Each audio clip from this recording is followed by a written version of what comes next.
안녕하세요. 저는 이제 곧 초등학생이 되는 아들을 키우고 있는 엄마입니다. 벌써 초등학교에 간다고 생각하니 세월 참 빠르단 생각이 드네요. 아이를 홀로 키우면서 정말 힘든 시기도 있었는데요. 가장 힘들었던 시기라면 이혼을 해야 하나 말아야 하나 고민을 했던 그 시기였던 것 같아요. 혹시라도 아이에게 아빠의 빈자리를 만들어주는 건 아닐까 싶어 너무도 미안하고 또 미안했는데 역시나 그런 고민을 하게 만든 아빠는 필요가 없었던 것 같아요. 저와 비슷한 고민하고 계실 분들을 위해 제 얘기를 들려드리려고요. 저희 친정은 시골에서 농사를 지으셨어요. 부모님은 어릴 적부터 아끼는 게 습관이셨고 제가 커서 결혼을 할 때까지 옛날 집을 부분 수리해 가시면서 그대로 사셨죠. 자식들에게 큰 사랑을 주셨지만 그걸 돈으로 보여주셨던 건 아니셨어요. 반면에 시댁은 무엇보다 남들에게 보이는 게 중요한 곳이었는데 처음 이걸 알게 되었던 게 바로 결혼식장을 알아봤을 때였죠. 아가, 결혼식장 잘 알아보고 있니? 안 그래도 어디를 해야 하나 고민이 많을 것 같은데 내가 알아보니까 그 시내 호텔 있지? 거기 결혼식장이 엄청 화려하고 좋다더라. 지난번에 나도 지인네 딸 결혼식 때문에 가보기도 했고 주변에서 거기 갔다 와서는 다 좋은 소리만 하니까 우리는 거기서 니들 결혼했으면 좋겠다고 생각하는데 니들은 어떻게 생각하니? 아, 거기요?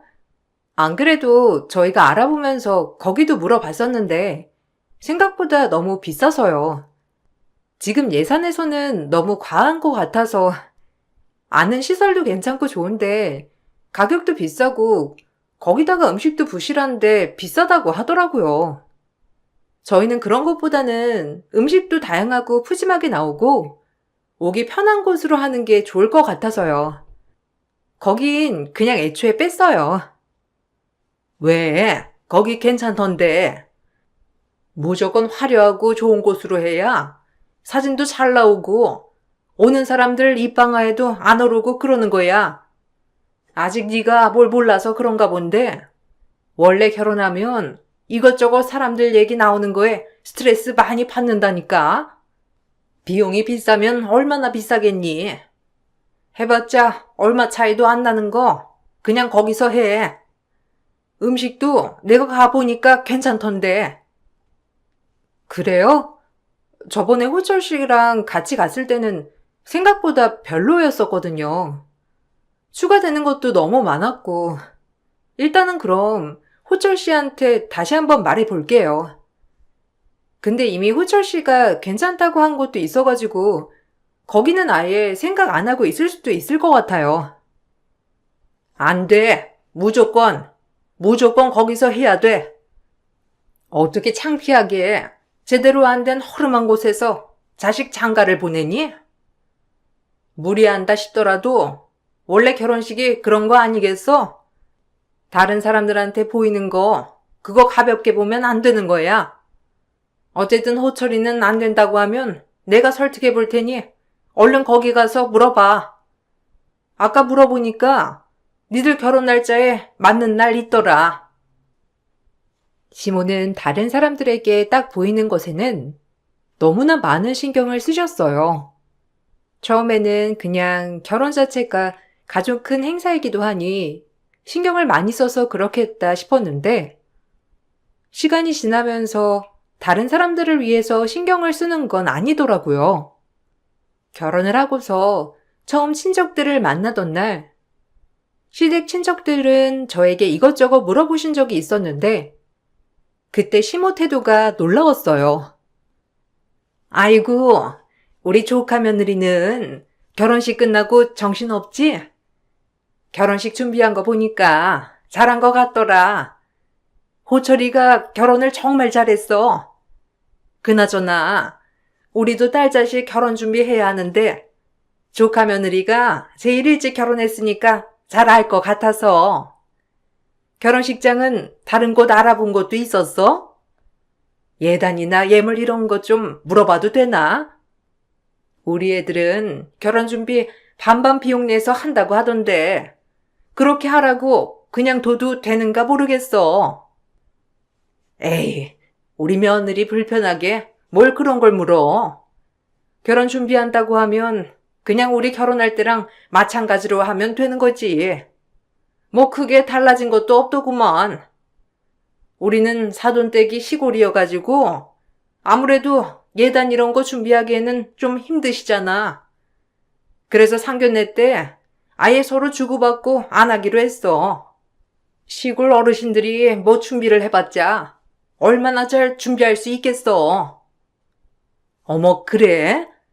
그래도 요즘 반반 결혼하면 그런다던데. 호철이네는 집도 다 해줬다며. 호철 엄마 대인배네. 그럼 우리 조카 며느리는 아무것도 안 받은 거야? 나는 그것도 좀 신경 쓰이더라고. 아예 아무것도 안 하면 좀 그렇지 않나 싶어가지고. 호철 엄마야 돈도 많고 그러니까 별 걱정 없겠지만 우리 형편에 얼마나 해줘야 하나 싶어서. 형편에 맞춰가지고 하면 되지 뭐. 무리해서 할 필요가 뭐 있어. 우리 며느리는 그래도 편하게 결혼 준비했지. 솔직히 시댁에서 이렇게 주고받고 그런 거 하지 말란 소리 나오면 얼마나 마음이 편하고 그래. 자꾸 우리 며느리한테 불편하게 그런 거 물어보지 마. 얼마나 난감하겠어.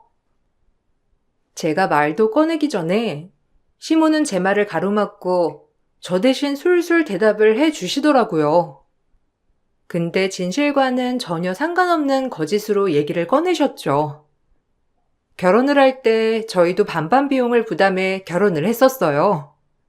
집도 대출을 받아서 반반 부담하고 있었고, 결혼식장 비용부터 모든 걸 반반으로 부담을 했죠. 거기다가 예물이나 예단 또한 저희 집에서는 그래도 갖출 건 갖추자고 했었는데, 시댁 쪽에서 먼저 요즘은 주고받는 거 없이 한다고 말을 꺼냈었는데, 마치 저희 집을 배려해 준 것처럼 말을 하니 너무 당황스럽기도 했어요. 그것뿐만이 아니었어요. 특히나 무슨 행사라도 있는 날이면 시모는 불이 나게 전화를 하셨죠. 예, 이번에 어버이날에 올 거지? 저번에 보니까 장어 괜찮게 나오는 곳 있더라.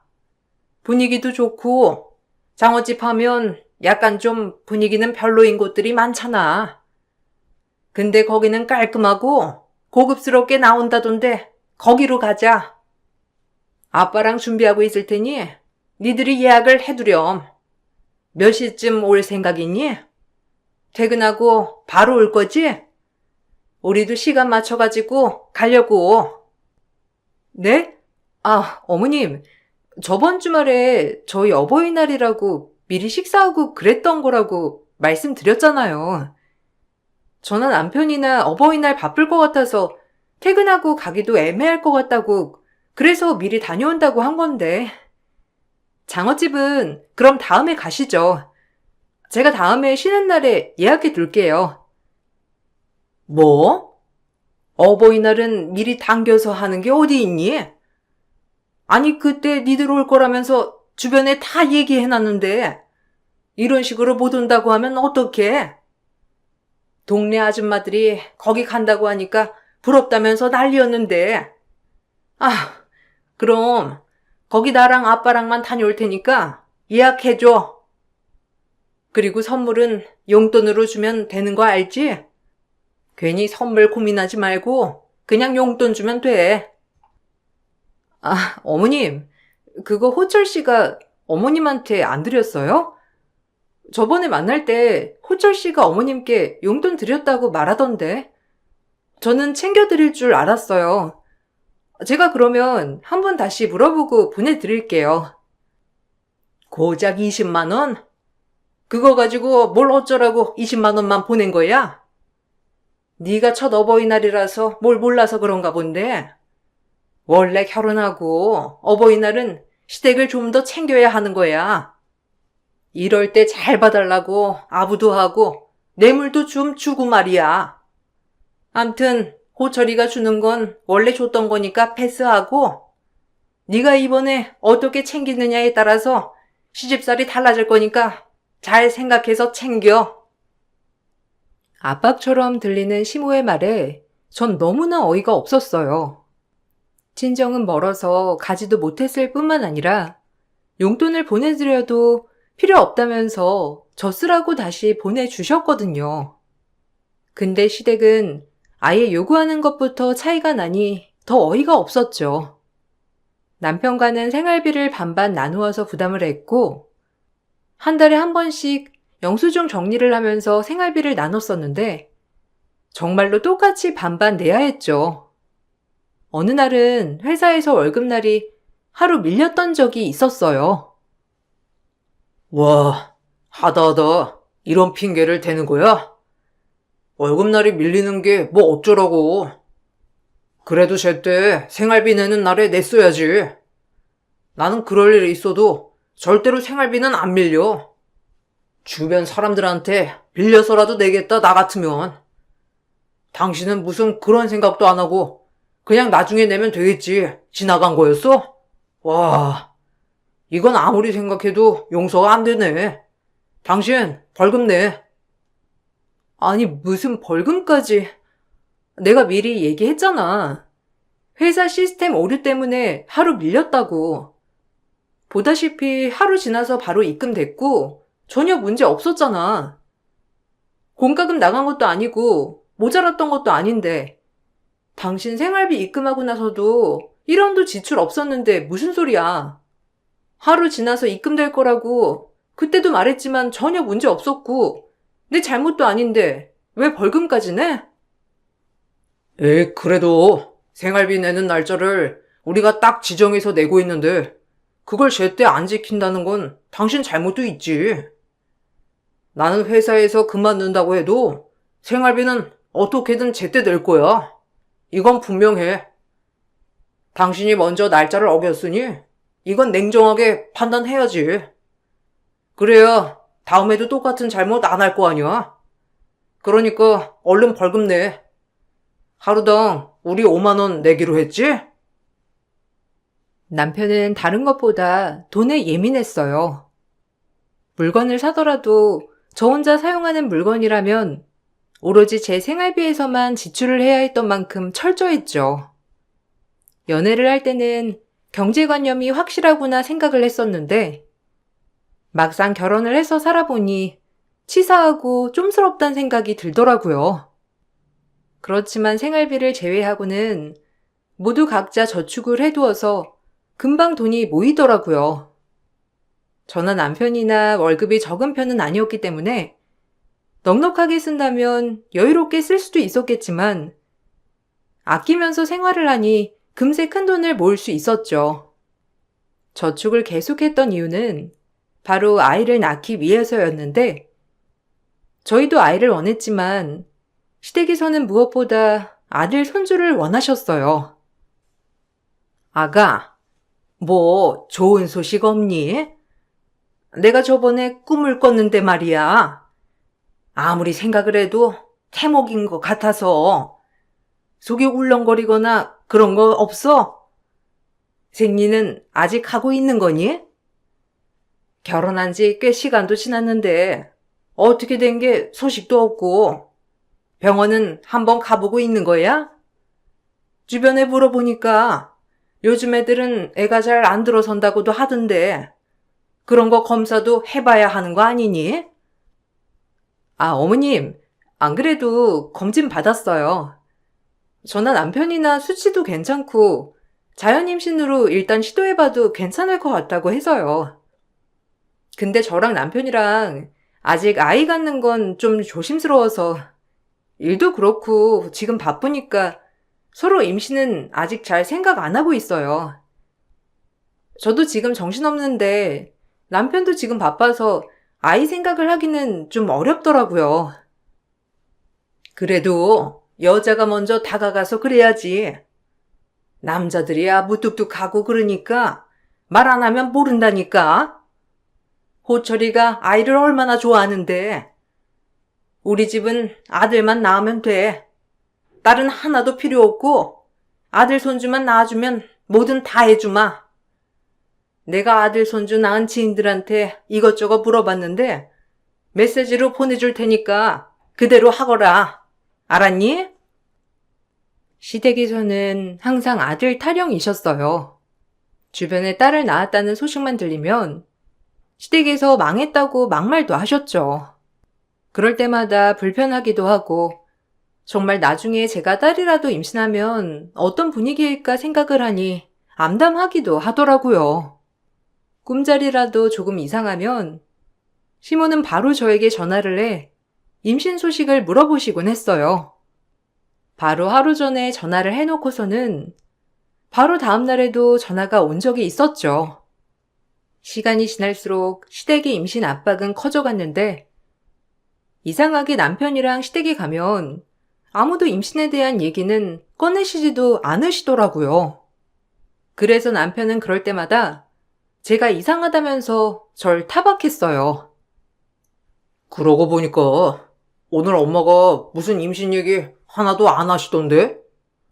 그런 거 아예 궁금해 하시는 것 같지도 않은데 당신은 무슨 엄마가 우리 임신에 집착하는 것 같다고 그래? 전혀 그런 거 없구먼. 하여간 여자들은 시댁이라고 하면 다 그런 식으로 본다니까? 엄마가 그냥 당신 걱정돼서 전화했던 건데 왜 그렇게 삐딱하게만 보는 거야? 삐딱하게 본 게 아니라 내가 당신한테 말했잖아.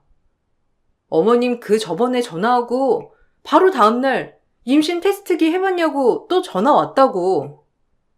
그때도 아들만 낳으라고 1시간을 통화했어. 난 진짜 지금 상황이 이해가 안 되네.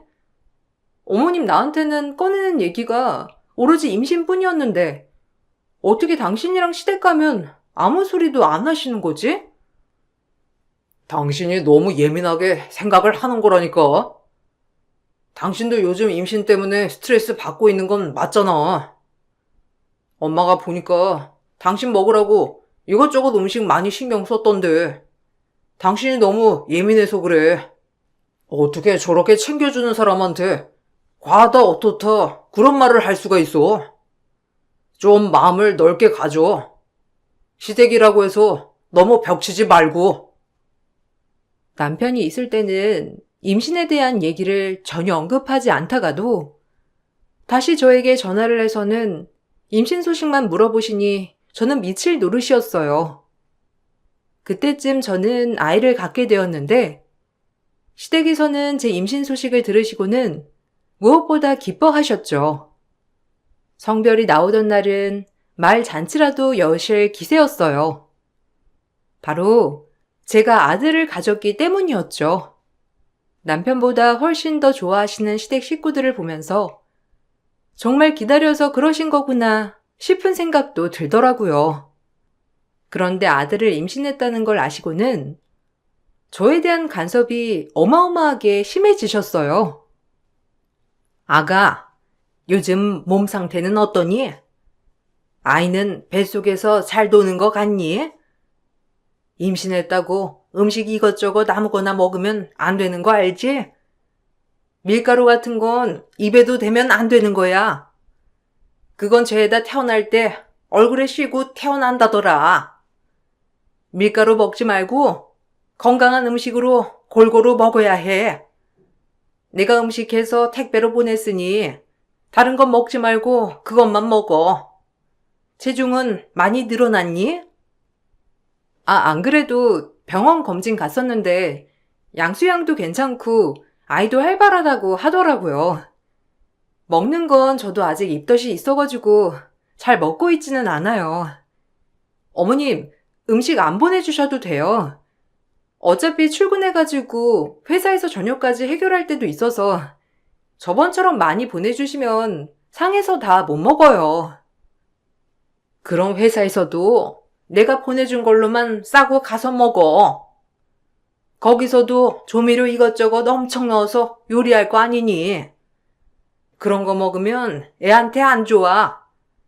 네가 아무리 먹고 싶어도 이거 다 애한테 간다 생각하고 참아야지. 나중에 얘 피부 뒤집어지면 어쩌려고. 네가 어떤 걸 먹느냐에 따라서 얘 피부가 달라지니까 잘 챙겨 먹어야 해. 내가 이번에 골고루 해서 보냈거든. 상하게 놔두지 말고 다 먹어.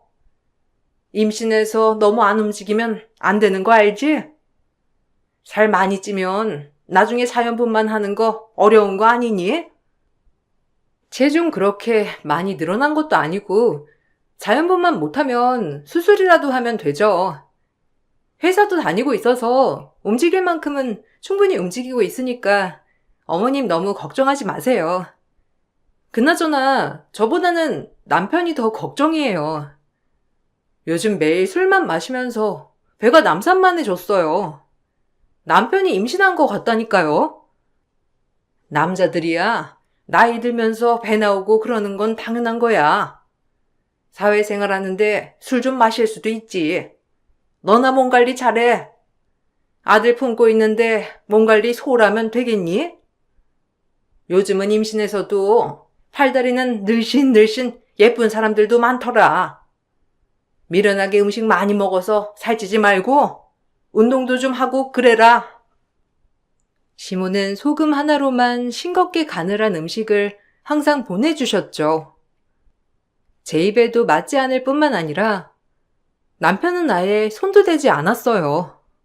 그런 음식을 제가 잘 먹는지 안 먹는지 매번 확인하셨고 바깥 음식은 절대 먹지 말라며 항상 저에게만 당부를 하셨어요.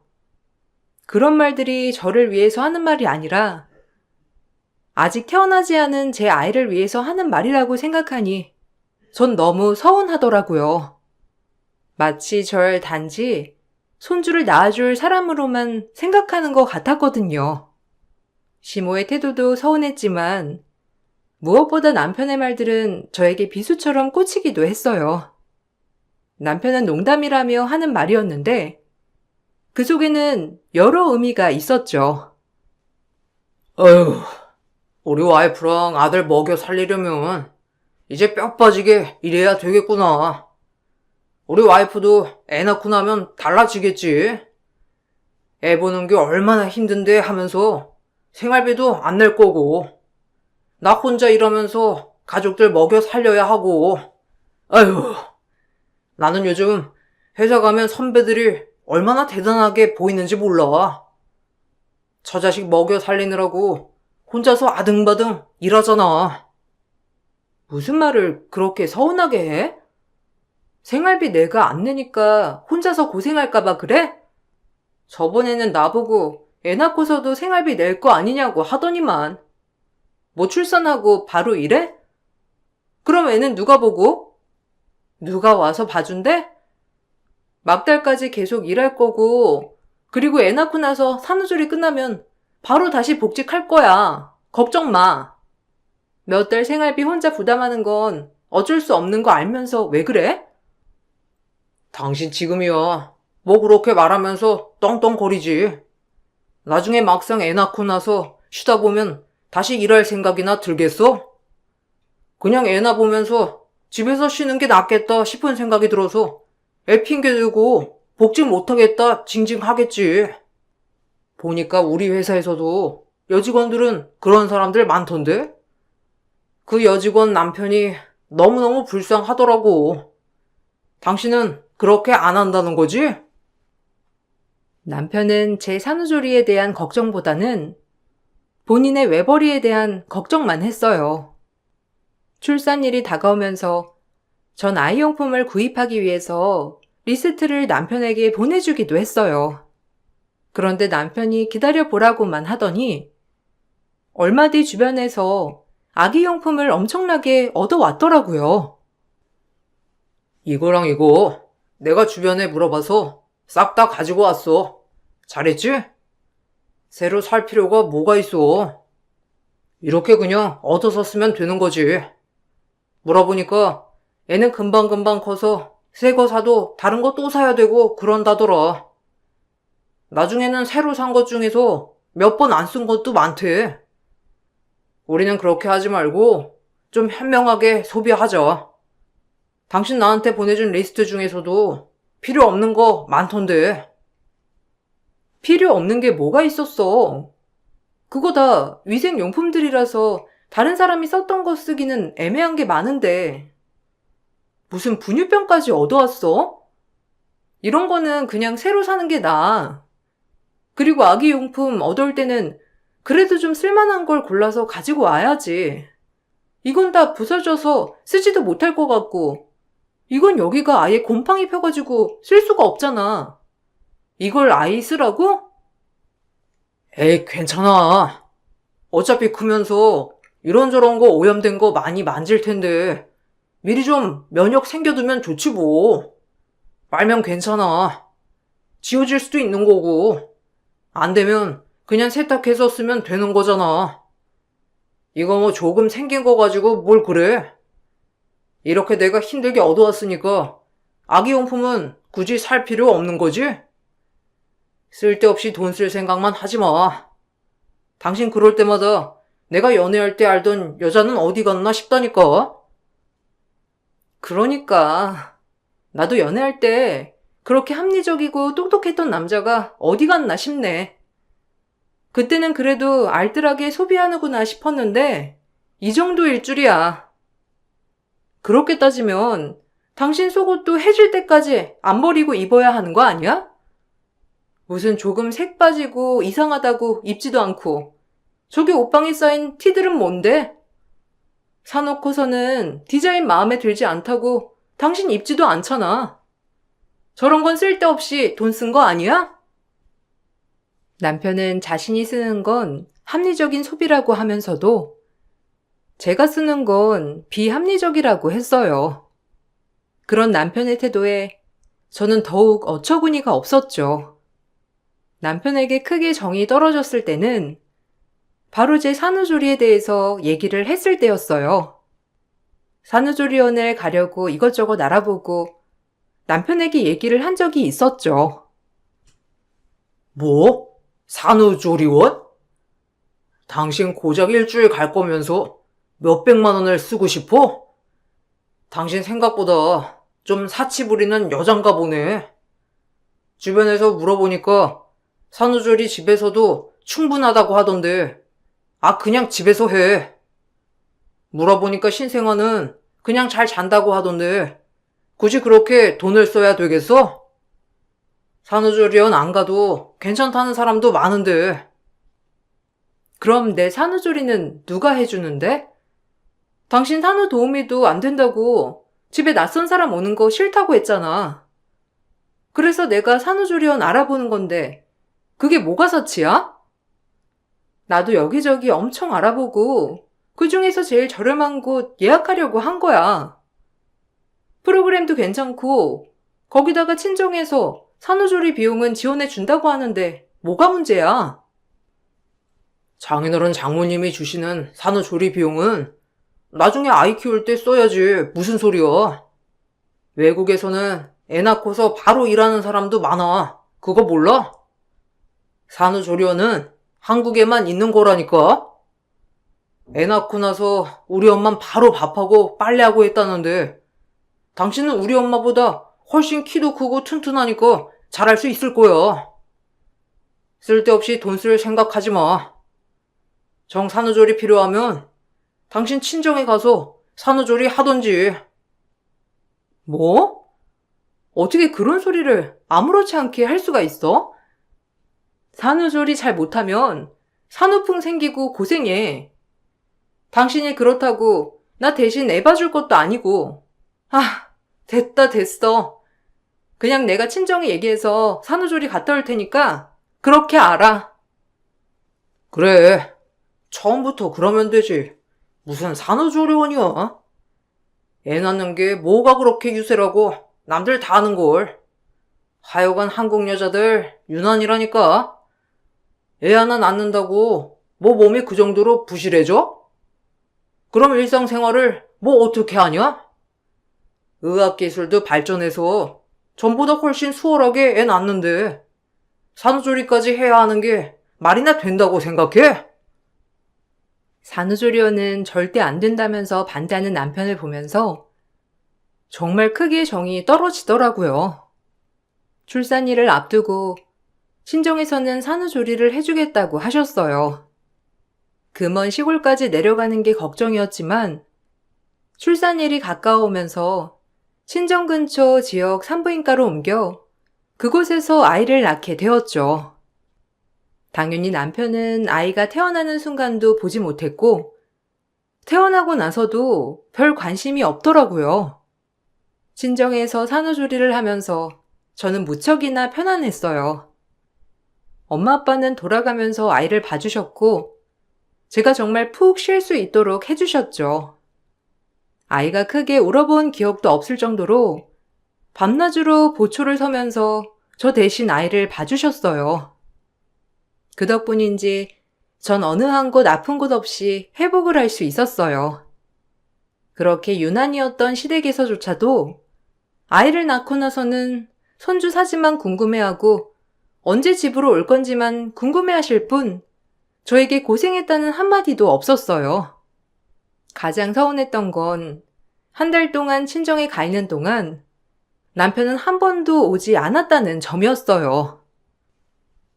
당신 이번 주도 안 올 거야? 나 다음 주에 올라가긴 하는데 어떻게 한 달 동안 여기 한 번을 안 올 수가 있어? 아무리 그래도 와서 우리 부모님한테도 인사도 하고 감사하다고 말씀드리고 애도 대신 보고 해야 하는 거 아니야? 엄마 아빠가 고생하면서 우리 애 봐주고 있는데 어떻게 한 번을 안 와? 그럼 내가 지금 놀아? 놀면서 거기 가서 나도 당신처럼 맘 편하게 쉴까? 누가 그럼 생활비 벌고? 당신 그렇게 누워서 쉬는 동안에 나는 당신이랑 아들 생활할 거 돈 버느라고 바쁘거든? 내가 뭐 놀면서 그러는 줄 알아? 당신 산후조리 하러 간 거잖아. 뭐 날 위해서 간 것도 아니면서 무슨 그런 식으로 얘기를 해? 다음 주에 올라오면서 어차피 장인 장모님 볼 건데 그때 인사하면 되지 뭐. 아무리 그래도 한 번은 와야지. 멀다고 하지만 그렇게 먼 것도 아니고 충분히 올 수 있잖아. 어떻게 한 번을 안 오냐? 나는 그렇다 치더라도 애는 안 보고 싶은 거야? 어쨌든 엄마 아빠가 산후조리도 해주시고 애기한테 필요한 것도 싹 다 사주셨어. 그래도 나도 죄송하니까 용돈 좀 챙겨드려야 할 것 같아. 무슨 용돈이야? 당신 뭐 돈 많아? 쓸데없는 짓 좀 하지 마. 안 그래도 식구 입 하나 더 늘어가지고 앞으로 나갈 돈만 커졌는데 지금 돈 쓸 궁리만 하고 있는 게 말이 돼? 당장 일 시작해도 모자랄 판국에. 당신 출산하더니 우울증이라도 생긴 거야? 뭐 이렇게 죄다 불만투성이야. 됐어. 그냥 당신이랑 전화하고 싶지 않으니까 올라오고선 얘기해. 친정 부모님은 한 번도 얼굴을 비치지 않는 남편을 궁금해하시긴 했지만 저에게 자세한 상황을 물어보시진 않으셨어요. 대신 저를 위해서 더 편안하게 해주시려고 노력하셨죠. 아이는 너무나 순했고 저는 편하게 회복을 했어요. 그렇게 산후조리를 끝내고 저는 집으로 돌아왔고 집으로 돌아온 후에도 남편과 시댁은 정말 가관이었어요. 시댁에서는 매번 찾아오셔서는 자고 있는 애를 깨워 스트레스를 주기도 하고 돌도 되지 않은 아이한테 음식을 먹이려고 한 적도 있었어요. 그때마다 남편과 크게 다투기도 했지만 남편은 아이가 예뻐서 그런 거라면서 제가 예민하다고만 했었죠. 아이가 크면서 옷이나 아기 용품들도 필요했었는데 그때마다 남편은 새 물건을 사는 걸 극도로 싫어했어요. 주변에 다 낡아 찢어지기 일보 직전인 낡은 옷들을 잔뜩 가지고 와 입히라며 주고는 뿌듯해할 뿐이었어요. 이런 남편에게 점점 더 정이 떨어질 무렵 남편의 여동생도 출산을 하게 되었어요. 근데 남편의 태도가 기가 막혔죠. 어제 동생 출산한 거 알지? 당신 어차피 가자고 하면 안 가겠다고 할 거 뻔하니까 나만 갔다 왔어. 아유, 애가 얼마나 고생했는지 얼굴이 반쪽이 되었더라. 물어보니까 산후조리 일주일밖에 안 한다고 하던데 그거 가지고 되나? 당신은 산후조리 한 달 했잖아. 내가 그래서 산후조리원 비용 추가해서 연장할 수 있냐고 물어보라고 했거든. 된다고 해서 올 동생 산후조리 비용 500만 원 보낸다. 뭐? 지금 동생 산후조리 비용을 보낸다고? 그게 당신이 나한테 할 말이야? 당신 나한테 어떻게 했는지 잊어버린 거야? 내가 산후조리원 간다고 했을 때 당신 뭐라고 했어? 한국 여자들만 유난이라고 산후조리원 돈 버리는 곳이라고 하면서 엄청 비난했잖아. 그래서 나 산후조리원 안 가고 그 먼 친정까지 가서 산후조리 했던 거 기억 안 나? 뭔 소리야? 당신이 친정에서 산후조리 하겠다고 해서 거기 간 건데 또 뭔 헛소리를 하고 있네? 야, 출산이 장난이냐? 어제 보니까 동생 얼굴이 반쪽이 돼서 기운이 하나도 없던데 오빠로서 뭐라도 해줘야지. 그리고 너는 덩치도 있고 튼튼하니까 회복 잘할 거 내가 알고서 그런 거고. 우리 동생은 마르고 비실비실해서 산후조리원 가야 돼. 거기가 왜 있는 건데? 참나. 그래. 그 귀한 네 가족들 네가 알아서 챙겨. 나 도저히 못하겠으니까 빠져줄게. 내가 하는 건 다 아깝고 고깝지? 너랑 나랑은 이제 끝이다, 끝! 어차피 넌 네 자식한테도 관심 없고 돈 쓰는 거 아깝잖아. 이혼해도 내가 양육권 친권 가져갈 테니까 서류 보내면 사인이나 해. 전 남편에게 이혼을 선언했어요. 남편은 코웃음을 치더니만 알겠다면서 이혼하자고 하더라고요. 아마 며칠 지나면 제가 자기한테 미안하다고 하고 매달릴 거라 생각을 했던 것 같았어요. 집에 온 남편에게 전 정말로 이혼을 하자고 말했죠. 내가 보낸 이혼장 확인했지? 도장 찍어. 어차피 생활비 반반 부담했으니 모은 거 딱 반으로 나누면 될 거고. 아이는 어차피 당신이 키울 생각도 없을 테니 내가 아이 키울게. 당신이랑 진짜 지긋지긋하다.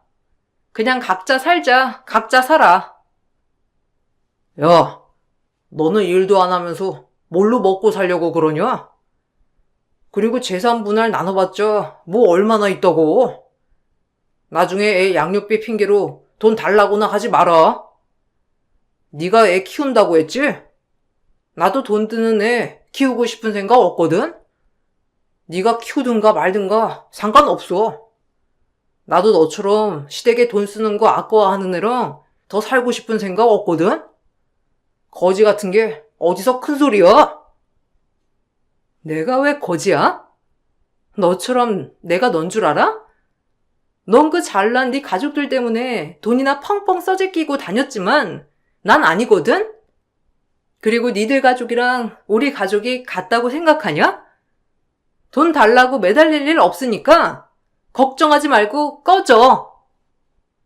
전 제 통장에 찍힌 잔고를 보여줬어요. 남편은 잔고를 보고서는 너무 놀라 기절하듯 뒤로 넘어갔죠.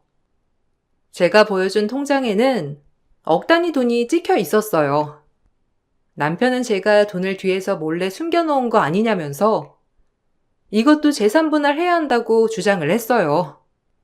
그렇지만 이 돈은 제가 유산으로 받은 돈이었어요. 할아버지가 돌아가시면서 제 앞으로 남겨두셨던 재산이었는데 아이가 태어나고 부모님께서 저에게 전달을 해 주셨던 거죠. 유산이기 때문에 분할 대상이 속하지 않았고 심지어 남편은 유책 사유가 인정되면서 저에게 위자료를 줘야만 했어요. 그렇게 전 돌쟁이 아이를 데리고 이혼을 하게 되었습니다. 전 바로 정리를 해서 친정 근처로 이사를 갔어요. 회사에도 지방으로 발령 신청을 해 친정 근처 지역으로 복직하게 되었죠.